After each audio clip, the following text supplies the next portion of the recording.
Hello दोस्तों। अगर आप ऑप्शन में ट्रेड कर रहे हैं तो आपने तीन टर्म्स सुनी होगी, आईटीएम, एटीएम एंड ओटीएम।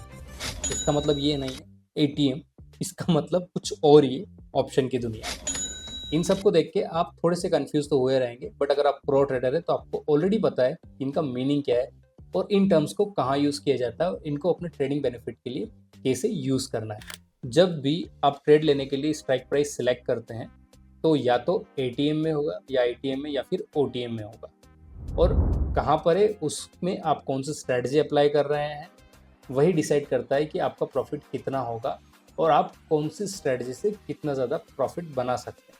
चलिए तो अब इन तीनों टर्म्स को अपन समझ लेते हैं। ये रही आपकी ऑप्शन की स्ट्राइक प्राइस। अब इस ऑप्शन चेन को जब आप एनएससी पे देखते हैं तो आपको एक तरफ येलो कलर मिलता है, दूसरी तरफ भी येलो कलर मिलता है और वाइट सेगमेंट रहता है कहीं कहीं पर।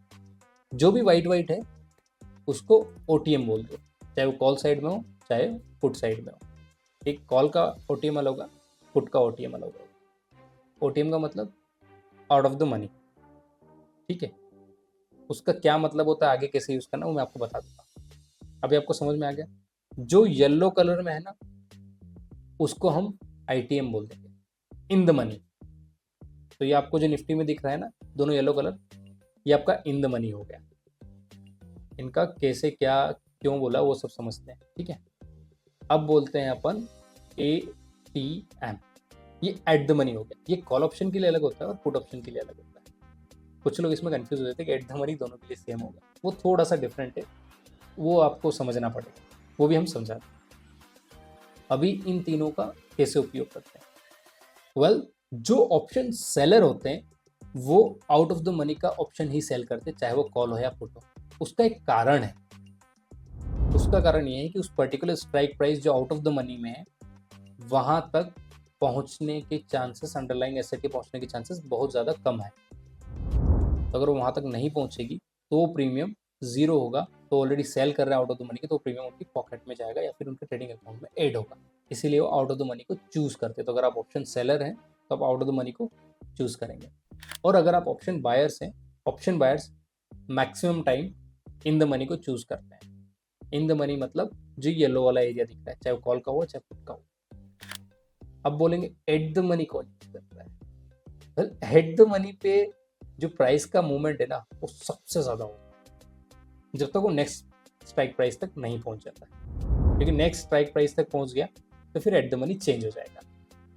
तो जो भी ट्रेडर बहुत ज़्यादा सटीक है यार इतना मूवमेंट होने वाला है, वो आईटीएम को यूज़ करते हैं। और आईटीएम पे मैं बता दूं कि आपका जो थीटा डिके है ना वो मैक्सिमम होता है। तो बहुत सारे इवन ऑप्शन ट्रेडर्स जो रहते हैं वो आउट ऑफ द मनी ना जाके आईटीएम को भी सेल करते हैं, और डिफरेंट स्ट्रेटजीज में आईटीएम को सेल करने की इवन कंडीशन भी रहती है। अभी यहाँ पर हम थोड़ा सा ट्रिक करके समझते हैं। आप सभी निफ्टी 50 के भक्त हैं समझ लो, मतलब निफ्टी 50 में ही आप ट्रेड करते हैं। अब मैंने निफ्टी 50 से क्या मतलब है, क्या आप इंडेक्स में ट्रेड करते हैं? हाँ, यही मान के चलिए।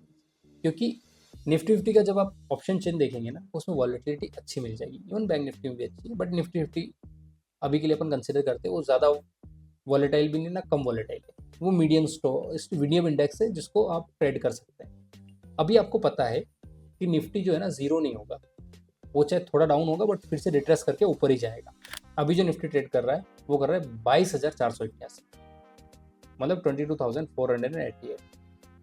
अब आपको पता है कि अभी इलेक्शंस आने वाले हैं, तो it might go really up और रियली डाउन। अभी अगर इलेक्शन वाला सिनेरियो छोड़ देंगे तो फिर आपको क्या करना है, यार ठीक है एक महीने में एवरेज मूवमेंट कितना करता है या मैक्सिमम कितना जा सकता है, 1000 पॉइंट 2000 पॉइंट। तो आप 22,500 के आसपास जो भी ट्रेड कर रहा है अब 2000 पॉइंट ऊपर ले लीजिए, मतलब 24,500, और 2000 पॉइंट नीचे ले लीजिए। क्यों बोल रहा हूँ मैं आपको बताता हूँ, मतलब 20,500। अब इसमें आपके दो स्ट्राइक प्राइस आ गए, तो आपका ये है कि 2000 पॉइंट ही मूव करेगा, तो इससे जो अपना 20,500 से नीचे वाले स्ट्राइक प्राइस उसको सेल कर सकता हूँ महीने में, और जो अपना 2000 प्राइस ऊपर है उससे ऊपर की स्ट्राइक प्राइस को मैं सेल कर सकता हूँ कॉल ऑप्शंस में। तो वहाँ पर मुझे थीटा डीके का एडवांटेज मिल जाएगा। बट इसमें आपको एक चीज़ और समझ लेना ज़्यादा ज़रूरी, जैसे आप दूर होते जाते हैं एटीएम से, मतलब एट द मनी से, आपका प्रीमियम डीके होता जाता है और प्रीमियम बहुत कम हो जाता है जब आप बहुत दूर का कॉल या पुट ऑप्शन सेल करते हैं, तो आपको हमेशा वाइज चॉइस बनानी पड़ती है। थोड़ा सा रिस्क को ट्रेड ऑफ करना पड़ता है कि कितना रिस्क मैं रेडी हूँ लेने के लिए, उसके हिसाब से आपको अपनी पोजिशंस बनानी। तो यहाँ पर ये in the money, at the money और आउट ऑफ द मनी काम आते हैं। वहीं पर जब आप कोई स्ट्रैटेजी बना रहे हैं, आपको स्ट्रैटेजी को पढ़ रहे हैं, तो ये टर्म्स आपको पता है, तो आप उसको अच्छे से समझ पाते हैं कि क्या बोलना चाह रहा है इन द मनी से, आउट ऑफ द मनी से।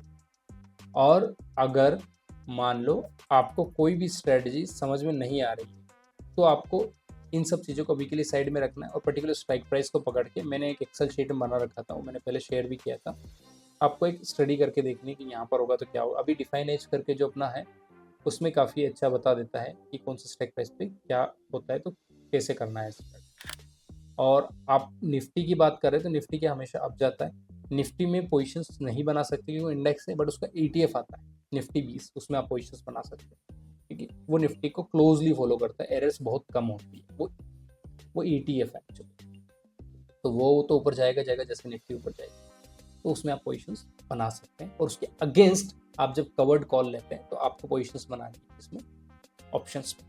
मतलब अभी का सिनेरियो छोड़ दीजिए इलेक्शंस का, अगर नॉर्मल मार्केट स्टेबलाइज है, ज़्यादा रैपिड मूवमेंट नहीं हो रहा है, तब दूर के कॉल को सेल कर लीजिए और वहाँ पर आप कवर्ड कॉल्स लेके रख लीजिए। अब वहाँ पर इक्विटी नहीं बोलूँगा, वो इंडेक्स का जो ETF है, वहाँ पर बहुत सारी पोजीशंस इक्विटी में आप बना के रख लीजिए लॉन्ग टर्म्स के लिए। तो लॉन्ग टर्म्स में जैसे निफ्टी गेन करेगा, वहाँ से आपको प्रॉफिट आएगा, अदरवाइज आप कॉल ऑप्शंस को सेल करके तो रेगुलर इंश्योरेंस वाला इनकम तो कमा ही रहे हैं।